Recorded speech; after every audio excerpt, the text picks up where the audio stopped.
ആമോസിന്റെ പ്രവചനം 9:11 വീണുപോയ ദാവീദിൻ കൂടാരത്തെ അന്നാളിൽ ഞാൻ നിവർത്തും.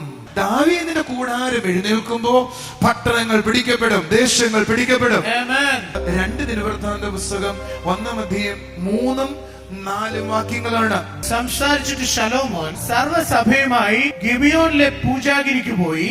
യഹോവയുടെ ദാസനായ മോശ മരുഭൂമിയിൽ വെച്ചുണ്ടാക്കിയ ദൈവത്തിന്റെ സമാഗമന കൂടാരം അവിടെയായിരുന്നു. ഗിബിയോനിൽ എന്തുണ്ടായിരുന്നു? മോശ ഉണ്ടാക്കിയ സമാഗമന കൂടാരം ഉണ്ടായിരുന്നു. അവിടേക്ക് ആര് കടന്നുപോയി? ശലോമോൻ പോയി ആരാധന കഴിച്ചു. ജനങ്ങൾ കൂടുതൽ പേര് എവിടെ പോയിക്കൊണ്ടിരുന്നു?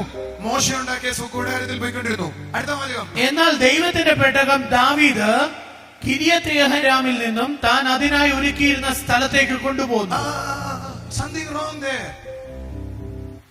പെട്ടകം ഇരിക്കുന്ന സ്ഥലം വേറെ, മോശ പണിഞ്ഞതുപോലെ പണിഞ്ഞിരിക്കുന്ന സമാഗമന കൂടാരം വേറെ. സമാഗമന കൂടാരത്തിലല്ല പെട്ടകം അപ്പൊ ഇരിക്കുന്നേ, കിരിയത്തിലാണ് പെട്ടകം ഇരിക്കുന്നത്. ഗിബയോനിലാണ് എന്തുള്ളത്? സമാഗമന കൂടാരം ഉള്ളത്. അതെന്നു മുതൽ അങ്ങനെ സംഭവിച്ചത്? 2 ശമൂവേൽ 6:17 വാക്യങ്ങൾ വായിക്കുമ്പോ ദാവീദ് പിടിക്കപ്പെട്ടു പോയ പെട്ടകത്തെ തിരിച്ചു കൊണ്ടുവരുന്നത് കാണാം. തിരിച്ചു കൊണ്ടുവന്നിട്ട് ദാവീദ് ഗിബയോനിലെ സമാഗമന കൂടാരത്തിൽ കൊണ്ടുവെക്കുകയല്ല ചെയ്തത്. പകരം ദാവീദ് പണിത് എഴുതിയിരുന്ന കിരിയാത്തിലെ ഒരു പ്രത്യേക സ്ഥലത്ത് വെക്കുകയാണ് ചെയ്തത്. അപ്പൊ പെട്ടകം കിരിയാത്തിലും കൂടാരം ഗിബയോനിലുമാണ്.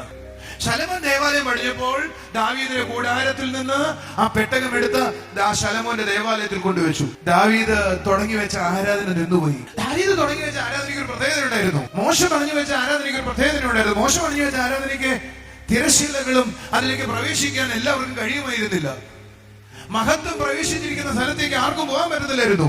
എന്നാൽ ദാവീദ് പണിഞ്ഞിരുന്ന കൂടാരത്തിനകത്തേക്ക്, കൂടാരത്തിന് നടുവിലാണ് എന്തിരുന്നത്? പെട്ടകം ഇരുന്നത്, കൃപാസനം ഇരുന്നത്. അവിടേക്ക് സകല മനുഷ്യരും കടന്നു ചെന്നു. ദാവീദിന്റെ കൂടാരത്തിലേക്ക് സകല ആളുകളും പോയി. പാപികളും രോഗികളും ദോഷക്കാരും കഷ്ടത അനുഭവിക്കുന്നവരും ചെന്ന് ആരാധിച്ചിരുന്നു. അത് ശലോമോൻ ദേവാലയം പണിഞ്ഞപ്പോൾ നിന്നുപോയി.